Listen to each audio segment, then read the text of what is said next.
Kadang-kadang kita tak nak, hidup kita ni dah lah sementara, hidup dah lah tak panjang, bawa cerita buruk pasal orang, nak dapat apa? Itu yang tajuk yang kalau dalam kita dengar pencamah-pencamah cakap tu, muflis pahala. Tu ada. Akhirat besok kita dibangunkan, bangkit, nampak orang lagi, nampak bini lagi, nampak kawan. Takut orang tuntut dekat kita akhirat besok. Ringkas cerita, di padang mahsyar nanti tatkala Allah umumkan dibuka mahkamah mahsyar, beratus orang depan kita. Kenapa? Semua nak tuntut hak kat kita. Kita pernah kutuk dia, kita pernah fitnah dia, kita pernah cakap pasal dia, kita pernah ambil hak dia. Semua akan beratur panjang. Pahala yang banyak tadi, kita semayang, pergi haji berapa kali, pergi umrah banyak kali, khatam Quran tiap-tiap tahun tadarus. Pahala banyak ni. Orang tu tuntut, ambil satu. Daripada banyak tadi, ringan. Sudahnya habis pahala. Yang beratur panjang lagi ni. Ya Allah, pahala aku dah habis. Ni beratur lagi, kenapa? Pergilah balik. Apa Allah Ta'ala beritahu? Sebabkan pahala kau dah habis, dosa orang tu pula kau kena ambil. Bayangan ambil dosa orang. Dah lah pahala dah tak ada, dosa orang tu ambil. Itu ada penyamun pengumpat, heran kenapa dia tiba-tiba masuk syurga. Rupanya orang mengumpat dia ramai. Yelah, dia dah insaf, dah taubat, pahala tak berapa banyak sangat. Tapi sebab kau mengumpat dia banyak pahala dia. Buat apa cerita buruk pasal orang? Cerita yang baik-baik sudahlah. Aku dengar-dengar haji tu umur dah 80 tahun. Kenapa? Baru kahwin. Bini ni mana? Bini dah lama meninggal. Eloklah dia kahwin. Masalahnya bini dia umur 25. Cuba sangka baik. Alhamdulillah, dapat isteri yang muda, tegap, boleh jaga dia. Macam tu lah cakap. Ini mulut kau main jahat. Malam pertama mati tu. La ilaha illallah. Jahat betul mulut. Cuba tanya perempuan tu, kenapa kau suka sangat dengan Abang Haji umur 80 tahun tu? Pertama, Abang Haji ni romantik. Wah, nampak? Abang Haji ni kan cakap kan, memang teliti je. Tak pernah sakitkan hati I. Nampak? Apa lagi? Setiap kali I marah, dia tak pernah balas balik. Dah dia pekak, tak terdengar. Tak balas balik pun. Jangan kita kutuk-kutuk orang. Buat apa? Syamsul debat, tak ada kaitan dengan Aida Jebat. Jangan dikait-kaitkan lagi. Ayat kan. Tapi itu dia. Kan? Ingat tu, kita ni berubah kerana Allah.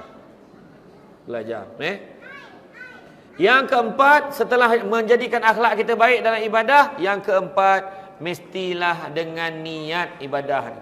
Inna a'malu bin niat. Nabi pesan, satu amal pekerjaan bermula dengan niat. Dalam peristiwa hijrah Nabi dulu, Nabi sebut pasal niat ni kenapa? Sebab bukan semua orang ikut Nabi kerana Allah. Ada yang ikut Nabi tu sebab Ummu Qais, dia suka kat seorang perempuan tu. Ummu Qais tu dia suka perempuan tu. Jadi itu yang dia ikut Nabi sebab perempuan tu ikut Nabi, dia pun ikut Nabi sebab nak ikut perempuan tu. Maka Nabi sebut, wa man kanat hijratuhu ila dunya yusibuha aw amaratin yankihuha fa hijratuhu ila ma hajaru ilaih. Barang siapa yang berhijrah kerana dunia atau kerana wanita yang dinikahinya, nescaya manfaat hijrah sesuai dengan apa yang dituju.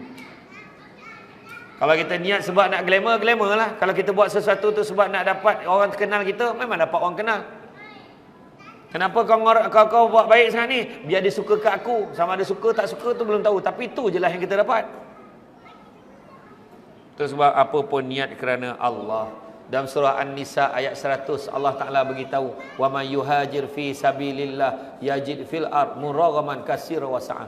Barang siapa yang berhijrah kerana Allah, maka dia akan mendapati bumi Allah ini tempat hijrah yang luas dan rezeki yang banyak.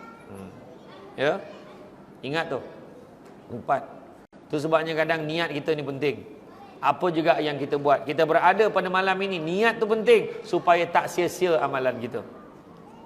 Niat betul-betul, ingat yang baik-baik, fikir baik-baik, buat yang baik-baik. Mudah-mudahan Allah balas yang baik-baik. Kita tak usah risau. Tuhan akan balas baik-baik. Ada orang mengadu, aku kerja dekat situ bukannya tak okey, gaji bagus, tapi aku nak sembahyang Jumaat dia tak bagi. Berhentilah, cari tempat lain. Banyak lagi rezeki Allah Ta'ala boleh bagi kat kita.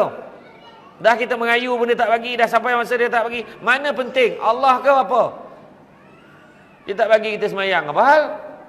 Banyak lagi rezeki Allah Ta'ala bagi kat kita tempat lain. Jangan risau. Saya dulu sebelum apa ni bukan tak ada jawatan, ada jawatan pengarah tapi berhenti. Apa dah hal? Ada rezeki lain Allah bagi. Risau apa? Kan? Apa dah? Habislah lepas ni aku ni berniaga ni tak ada lah orang tolong aku lagi dah. Yang risau, rezeki tangan Allah. Bukan barang siapa yang bergantung kepada manusia dia akan kecewa. Tu.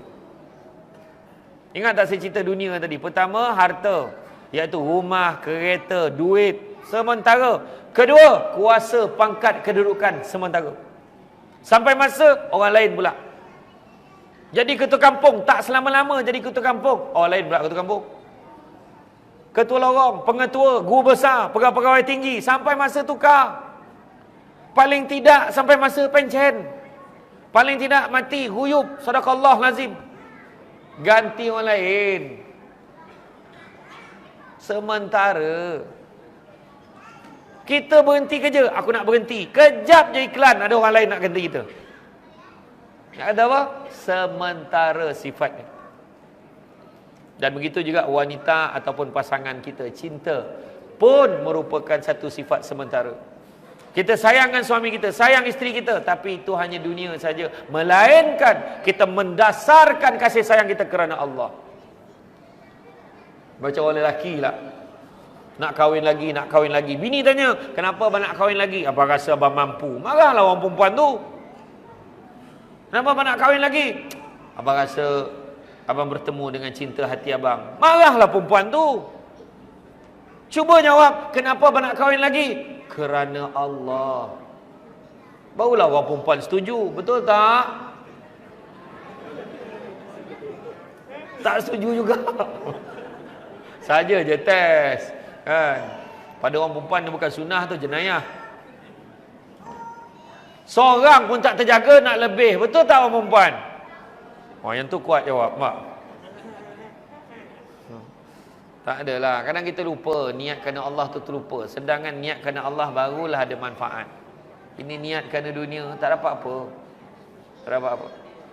Allah ni perintahkan Nabi berhijrah. Nabi tidak, pun tidak. Nabi tak ada orang kata mengelak-ngelak. Ya Allah nantilah dulu, ada orang nak bunuh aku ni. Aku dah seronok duduk kat Mekah. Tak ada. Dah Allah hijrah. Hijrah. Cuba kalau kita dapat surat pertukaran daripada Kimanis bertukar pergi ke Lahad Datu. Kita pun buatlah surat rayuan dengan sokongan YB kawasan. Memohon pertimbangan agar ditangguhkan selama 2 bulan bagi menyelesaikan tugas-tugas tertentu yang tertangguh. Ayat biasa. Dia nak lambat-lambatkan. Sementara tu cubalah cari jalan supaya tak payah pindah. Kan? Tapi Nabi bila Allah perintahkan langsung buat sebab perintah Allah. Tak ada fikir cakap-cakap orang. Nabi Ibrahim bila diperintahkan oleh Allah supaya sembelih anaknya Ismail. Kan? Bayangkan anak dia sayang. Nak confirm, tanya Siti Hajar. Wahai Hajar, Siti Hajar, apa pandanganmu? Aku bermimpi Allah suruh aku sembelih anak kita. Maka jawab Siti Hajar, wahai suamiku, seandainya mimpi-mu tidak disertakan dengan wahyu Allah, maka itu adalah mainan tidur. Tapi seandainya mimpi itu disertakan dengan wahyu Allah, laksanakanlah kerana itu adalah perintah Allah. Nampak redha mak dia, isteri dia.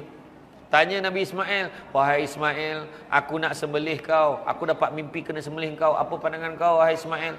Wahai ayahandaku, laksanakanlah perintah Allah itu. Nescaya sesungguhnya aku tergolong di kalangan orang-orang yang sabar. Macam tu. Cuba kalau anak kita, abah dapat mimpi ni kena sembelih kau. Apa pandangan kau lu? Macam ni lah, kalau abah nak sembelih, sembelih hangah. Jangan babitkan alung dalam situ. Agaknya lah, kan? Nabi Ismail tidak sakat itu. Nabi Ismail ajar Nabi Ibrahim macam mana cara nak sembelih dia. Orang keliling, penduduk-penduduk keliling dah cakap, gila Ibrahim ni. Hari ni dia sembelih anak dia, besok mau kita pula disembelih. Orang keliling Nabi bising. Kita orang Nabi bising tak jadi ya. Tak, Nabi Ibrahim tetap buat sebab perintah Allah. Nabi Ismail kata, nanti kalau kau nak sembelih aku, wahai andaku, aku akan menangkup kau, letakkan tempat mana kau nak sembelih tu, kemudian kau tutup muka kau dengan kain. Takut nanti kau tak sampai hati kalau kau nampak muka aku. Macam tu sekali. Bila sembelih tu dah tutup dengan kain, sembelih, bermancut-mancut darah kena kat badan dia, mengeletar-ngeletar Nabi Ibrahim. Nabi Ibrahim buka kain, rupanya anaknya tak ada apa-apa. Allah gantikan dengan kibas. Ini yang cerita yang memorang sekor tu tak baca. Kan ada memorang sekor tu yang dia cakap mimpi Nabi Ibrahim tu mimpi setan, ada sekor tu. Setan siapa entah, bukan orang Malaysia atau orang mana entah. Nah, dia tak baca habis. Sebenarnya Allah nak uji setakat mana keimanan, setakat mana kesanggupan yang mengorbankan. Tapi Allah Ta'ala maha pengasih, maha penyayang. Dia pun takkan korbankan anak Nabi Ismail. Nampak tak? Nak ceritakan buat tu, walau apa pun